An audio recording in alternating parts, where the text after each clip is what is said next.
Hello, Greta. How are you? Hi Ben, I'm good. What about you?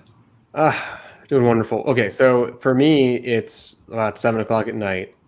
And what time is it for you? It's 9 a.m.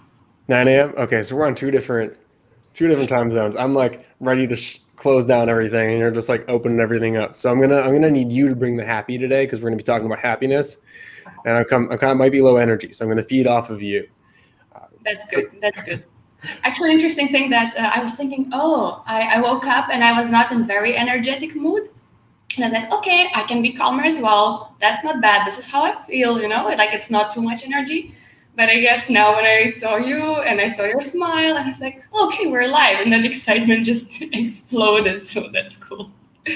that's so interesting too when it comes to, and we're gonna talk about happiness today and how to make 2021, I guess, your happiest year, the happiest year yet, right? Because every year has the chance to be your happiest year. Uh, it really matters like who you're around and like what someone is bringing to the table with you. Uh, maybe so. I'm happy that you are also happy because it makes it easier for me. Like we logged on, you were smiley, like, you have great energy, a great vibe. There's colors. Like it's just, I feel alive because you are alive. And sometimes I think we forget that we're in a bad mood, we complain, we're negative, and then other people try to mirror that, and it's like that's not what you need to do. What you need to do is actually be that kind of shining star. Yeah, and this is like it's a so interesting thing what you touched upon because I really feel that we all can be our own guiding star, our own sunshine, our own burst of energy, and also spread that to the world. Because I was just like, to be honest, recording videos for my happiness group, and we're talking about third level, which is spreading happiness, and it's so interesting that you touched that because like I was just realizing that if you share money with someone, so then you have half and half unless you invest, you're smart, and then it just doubles maybe one day. But if you share happiness, you get twice as much, and then you never lose it. You just share it, you spread it, and you see, oh, there's synergy, we all have more of that. So I think it is so crucial to one, surround yourself by people who you see can uplift you as well, not only the ones that are only complaining, but also to be the sunshine for yourself and for others, because it's contagious. I think happiness is contagious. Yeah, it's a really good point. I have to say, whenever I start working with a client and they're stuck in their career, they don't really know like what to do next. They're in a fog. They've had a lot of success, but for some reason they can't figure out what that next step is. They have this filter that they're seeing the world through that is very negative, that is very lack of opportunities. Everything is like, nothing can work out. And if those frames just shifted, right, a lot of our work is reframing into this mode of there's opportunity, I'm capable of a lot of things, almost like a happiness filter, like they put on the Yeah, glasses of happiness. Their world changes because they show up differently, they engage differently.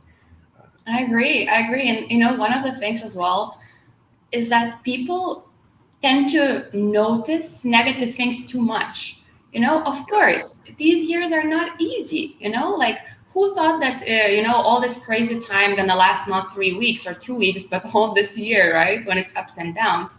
And then, of course, if we notice and then we look, like we watch news and we look at all the tragedies that are happening in the world, how can we be happy, right? At the same time, I also think that where we focus, energy flows. So if we just take little time to at least see, okay, is there anything good? Is there actually anything, at least the tiniest thing to appreciate or be happy or be grateful for? And when we find it, I think this is where the shift happens because we focus our energy and our thoughts on totally different thing. And again, that's why my one of the favorite things, like not slogans, but kind of, is that choose happiness, and happiness is a choice. Oh, I love that. No, it's so true. So look around you right now. What is something that you can focus on that's happy? What calls out to you? Oh, like very around, like is this? Okay, I bought those are myself, beautiful. I Those are bought myself flowers, and that's again, that's again thing. Let's say I have a husband, but he never buys me flowers. He doesn't believe in that. Like they die, whatever. But then I was walking one day from the doctor, and I was like, oh, why don't I buy myself flowers? And that's again, it's a choice, right? It didn't cost me much, like super little. But now I see it, and it's so lovely, right?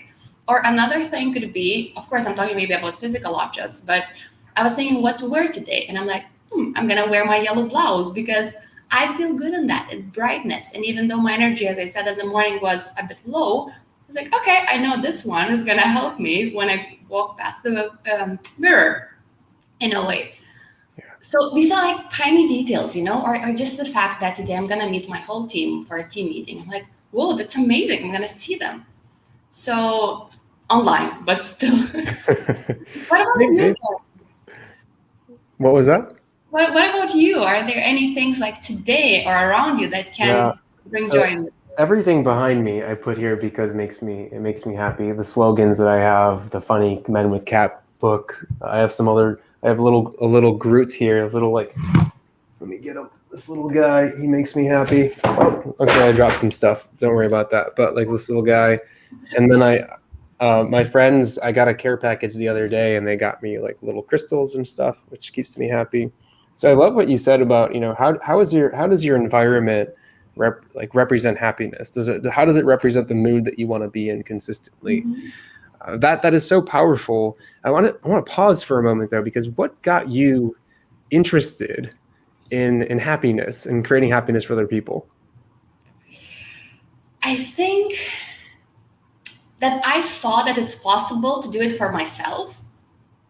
And then some people commented on my life or sometimes called me lucky. I really don't like this, to be honest. I hate that word. I don't use the word hate ever, ever. And I don't use the word lucky ever, but I use them together. I hate the word lucky. Yeah, because I don't believe I'm lucky. I'm like, guys, I chose it. I worked for it.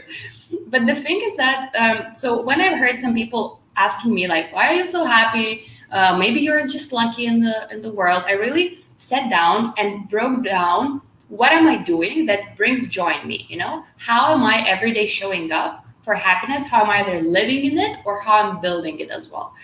And then when I wrote that list, I realized I'm not special. I'm not magical. I'm not some kind of Wonder Woman. These are certain choices or very clear things, either habits or thought choices or thought patterns that can be taken by any other person. And then I was looking around and thinking, wait, so maybe I can just share it. And this is how it all started. And later I had a conversation with a very good friend of mine, and she's an amazing coach. And just randomly, she asked me, have you ever thought of being happiness coach? And at first I just laughed. I'm like, what do you mean? What does it even mean? Is it real? Is it weird? What's a happiness coach? Do I walk around and hand balloons to people and flowers? Do I tell jokes? What is a happiness coach? Yeah. Or they ask everyone to just be jumping around and say, I'm happy, I'm happy, I'm happy. But I think no, I feel like my mission is to help people to rediscover their own happiness. What does it mean for them? Because I think it's very different. And the society builds it as, one standard lane that you need to follow in order to be successful and happy, which I think is not always the case. Yeah, happiness ebbs and flows. Right? Happiness is an emotion. We can choose happiness, but sometimes it's harder than others. So what tips do you have? We talked about the environment. We've had some little things here and there. But if someone comes to you and says, Greta, I'm unhappy and everything I do is not sustainable and I'm never at the level of happiness that I want to be at, what process do you take that person through? Yeah, I think I would take that person through the kind of 4-theme process that I found and that it actually kind of works.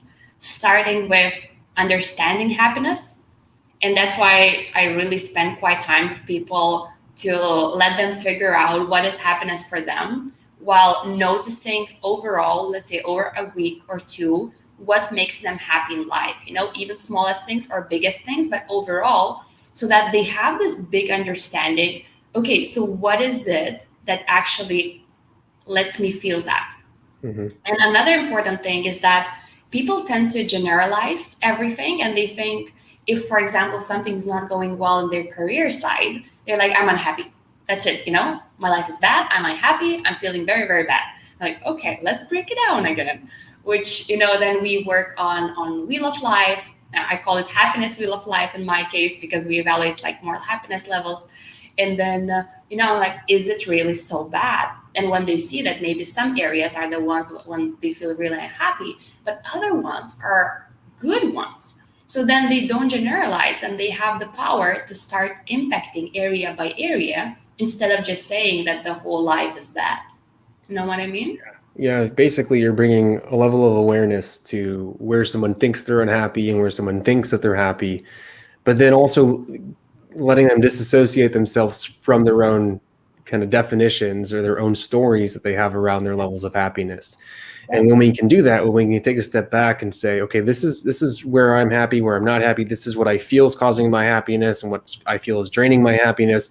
But then I'm taking one step out of that and going, okay, that doesn't make sense, but maybe that makes sense. And these are the things that I want more in my life. That brings us a really strong level of awareness to gain, I guess, almost a level of control and understanding over an emotion that was controlling you. Or, so it's like it kind of hands the reins over to the individual. Yeah, definitely. Because I always think that whatever change we want to make, the first step is awareness. And becoming conscious about these things, because if you're not aware you can't change it, but whenever you become aware, it's opportunities just explode. They're like, okay, you can do so many things with that. And then that's why we start working with thoughts, because I think a lot of patterns, how we think, are forming limiting beliefs in any area of life or happiness generally. Starting from discovering that people maybe have a limiting belief of that I'll be happy when I do something. This is one of the strongest one, when they kind of attach happiness to upcoming outcome, which traditionally would be university, marriage, good job, kids, life is figured out. Money. Of course. Money. I'll be happy when? I'll be happy tomorrow. Check in with me tomorrow. I promise you I will be happy. Yeah, exactly. And this is this crazy thing that we only focus on building happiness, while when I work with people, I leave building happiness the last one. So it's kind of, understanding happiness, living in happiness. And this is, I think, the main one. How do you, practice gratitude? How do you practice mindfulness? Are you taking time to stop and just, look what's around you and just pause and breathe? Or every second you just, somewhere getting busy with your mind? So I think that's also super crucial, that we choose to live in happiness now. And this is where we bring it. So even though building happiness is last, so I guess what is there something between awareness and building, or can you take me through that journey of, okay, now I understand what fills me up? And I imagine, at least from my experience working with clients at work, it's kind of the same process. Is what drains you, what energizes you. And now we have to instill the belief that you can make this happen within your life, like at work. Oh, yeah, you can actually go talk to your boss and say that. You can actually decide to raise your hand for these types of projects.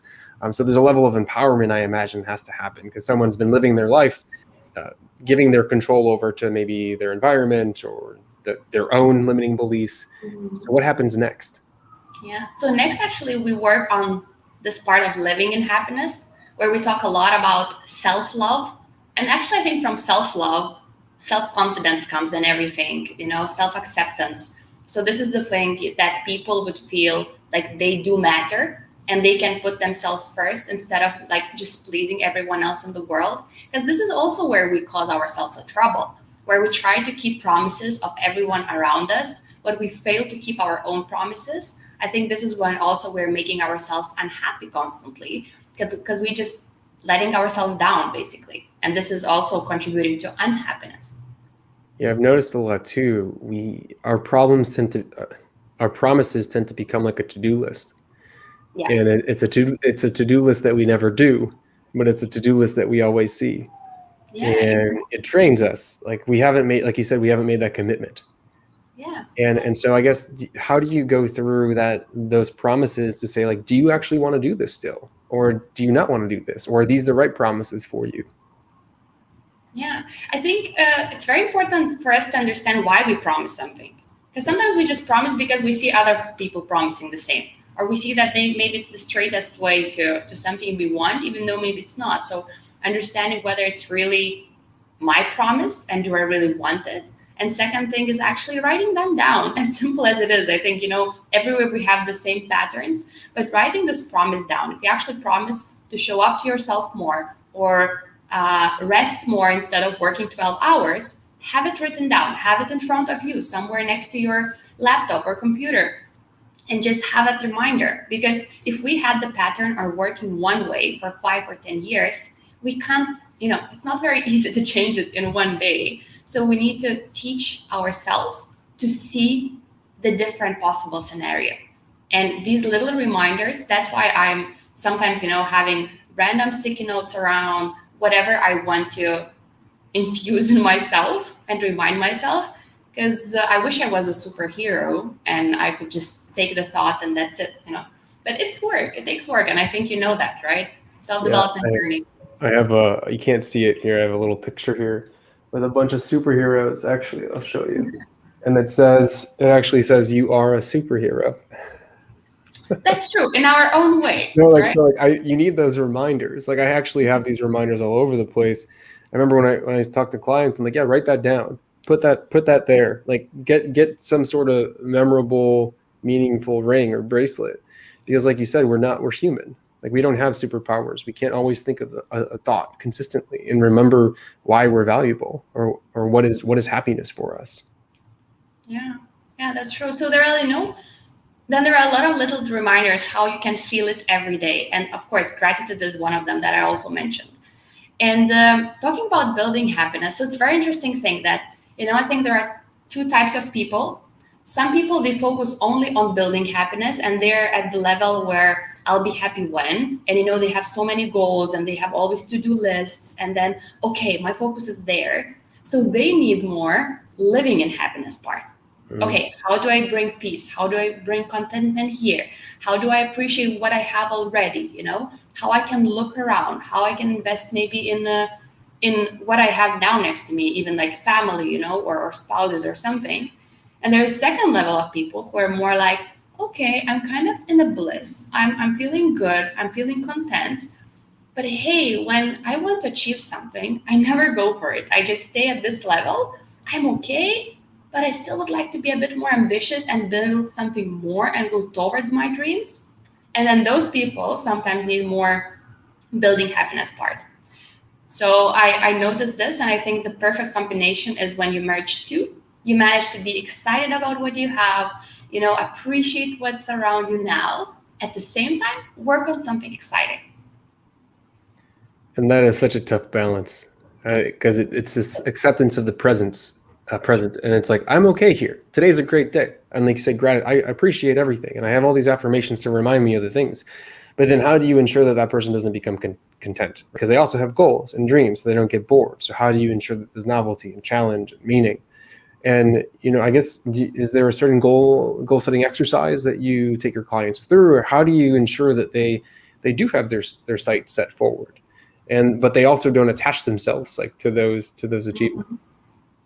I think when we work with, there are certain things not developed by me, but for example, one of the things that helps and which connects, I think, both living in happiness and building happiness is ikigai exercise. When people discover their purpose, and then this purpose helps them to wake up every day and appreciate the moment, but also work towards that mission that they want to experience. And I think this really works very well, because they see what's happening now and they're like, okay, I want to reach my mission. And then they get excited for this. So that's one. And second one, I really love, actually, what I've got to know before even joining Mindvalley is Vishen's 3 most important questions when he is guiding. Actually, there are videos on YouTube for free about that. But it's very interesting that you're being guided to dream big about experiences, growth, and contribution you want to have in the world. And I found it super inspiring. And then people let themselves dream big, and then they see something exciting that they actually want to accomplish. Maybe it's in a way like a bucket list, just a bit more structured. And this is one of the ways how they can dream big and not only look into, okay, I need to finish this project, but a little bit bigger. Because when we know our dreams and when they excite us, we can build goals, tactical goals to reach those dreams. And then even the hard work, because sometimes not everything is sexy, right? What we do every day. Some things are like, I don't know if I want that. But if you know that this contributes to this big dream, then it's a totally different game. Yeah, it's tying in what you do to that larger purpose and meaning. And going back to this idea that like, we are just simple humans, it's really easy to forget that. And especially when you have a lot of work to do, when you're in the weeds, when your schedules are back to back, just Zoom meetings and virtual meetings, when you're not able to really go out and get those breaks through the commute, through the walks, through meeting friends, all of a sudden now we're in this high stress kind of world, and we forget what meaning we attribute to the things that we do. Have you noticed that occurring over this time period? Have you like, are there any strategies that we can take away, that our audience can take away, to give themselves more space to remember that they do care about what they're doing? Yeah, I definitely noticed, firstly on myself, Yeah. when my work and life just blended in. And when I not only have my full-time job at Mindvalley, but also my coaching business and other different projects that I want to do, I noticed that I just wake up and then I work all day. Even though it's exciting, I just work. And then, whoops, something is not okay. So it hasn't changed until I, again, consciously chose to schedule breaks or schedule certain things. So let's say now, if you look at my calendar, I really recommend people doing it if they don't do that now. I have mornings blocked. And even like the day before the morning, I mean, in the evening, I write down what specifically I want to do that. Either it's my morning routine or there is something else that maybe certain thing how I want to, start my day. Let's say sometimes I have morning meetings that are not very serious and I don't need to share the screen. So then I just go downstairs to walk in the little park so that I have a walking meeting, but it's already shifting my energy, not only just sitting all day like this, but moving my body. Or in evenings, I also have the time blocked when I just take, okay, now it's my kind of Greta setting time, like sun setting, so Greta setting time, Yeah. like how I prepare myself. So basically scheduling things and getting reminders where you do what, if it's exercising, exercising. If it's lunch, go eat lunch. If it's even watching Netflix, it's okay. Just, put it in there and do this, because I notice some people do 3 different things at once. They watch some kind of video. They are, working on work tasks, and there is something else happening in the background. And then poor brains, Yeah. they can't handle it. Yeah. And I know we said we weren't superheroes, but in comparison to when I'm multitasking to when I'm doing one thing at a time, I'm a superhero when I'm doing one thing at a time. I'll put on some classical music and get to work and things get done. If not, if I'm doing like 5 different projects at once, one, I'm drained. I'm exhausted afterwards. My mind is like, what are you doing? We're not supposed to do this. And things just they don't get done as well. So I 100% agree. I am right on board. We have a question in the chat. So the question is and if you have questions, throw them in the chat, but how not to attach happiness at work with the people who are there with you. And I'm not sure if I fully understand that question, but however you want to interpret it, Greta, go for it. Mm-hmm. I'll be very honest. I think I do attach my happiness at work, like at Mindvalley, to people a little bit, because I just love them. They're a huge, crucial part. But I guess I wouldn't call it that my happiness depends on them. Maybe I value work so much, and they are one of the main reasons that I'm doing this work, that I'm excited at work. So I don't see anything very bad about it, to be honest. The different question is when we say that these people need to make me happy, or it depends on those people how they behave through the day. I'm gonna be happy or not. Then it's risky. And then in this case, we have to work again with our limiting beliefs and start from the point where we understand that nobody else is responsible for our happiness but us. Same for any other emotion. It's us who are feeling it. And I really believe that, feelings are coming from our thoughts. And that's why I'm mentioning limiting beliefs so much. So I would say, digging into your limiting beliefs and seeing to whom you're attaching your happiness. Because I think the only person you should be attaching that to is you. But overall, if people make you happy and if they're the joy at work, I don't see anything bad. Ben, do you have any other input? Well, I'm still thinking more. And one of the main reasons for job satisfaction. There's three main ones: the actual work, the meaning of the work, and the social context that you work in. And so the social context is a huge, provider of happiness at work. So it's going to happen. Like, you're going to be in an environment where people can influence your levels of happiness. And even though it's a choice, it changes where you're taking your energy from. And so what I would recommend is, if people aren't not making you happy, but aren't providing an environment that helps you be happy, in a positive environment, that you change that environment. So you stop working with those people, or you try not to work as much with those people in certain projects, and you focus on showing up and working with individuals that actually show up differently and show up more positively, but also that you show up in a way that is happy, that is a shining star. So I don't see there's anything wrong. My clients look for jobs at organizations where they will be working with people that help them feel more happy, right? Because you want that environment on a daily basis. So I think it's important that you craft the social connections at work to be best fit for your levels of happiness. Yeah, exactly. And like, interesting thing is that, I'm not sure if you know, but the longest study done on humans' life, like, it's been for, I think, almost 80 years by Harvard. And they were researching same people for 70, 80 years. Wow. And they found that there's one very strong summary point, is that great relationships or quality relationships are making you healthier and happier. And that went through all types of people. And it's very, very interesting thing that actually we do depend a bit on our social circle.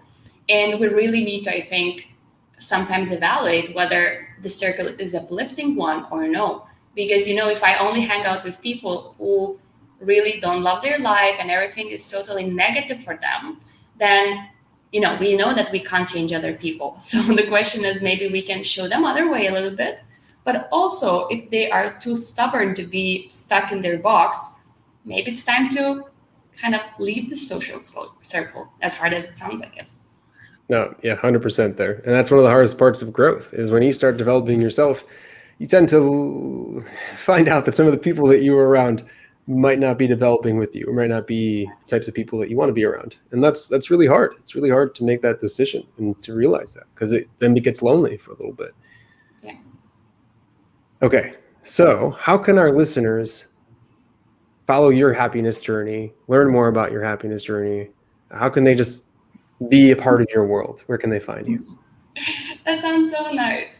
They can find me on LinkedIn, definitely, Greta Kesa. I'm sharing there about happiness and also about leadership and team culture, but also includes happiness elements. And on Instagram also, Greta Kesa as well. That one is dedicated purely for happiness, well-being, and everything. And generally, if you feel like, text me. I also have a few programs that I'm running for Happier 2021, an overall happiness coaching program. But generally, let's connect, let's talk. Text me, we can discuss things. I really love discussing with people happiness. And I think that would be the main ways. Well, thank you so much for your time. I feel a little bit happier tonight. Any parting happy words for everybody? I would say, firstly, thank you, Ben, for inviting me to be here. Really appreciate. And for the rest, remember that you deserve to be happy. And you can choose happiness. Just believe in this, that you can choose, and try today and see what happens. I love that. Just try it out. Just wake up one day and go, I'm going to try to be a little bit happier. Mm-hmm. Sure. That's beautiful. Thank you, Greta. Thank you, Ben.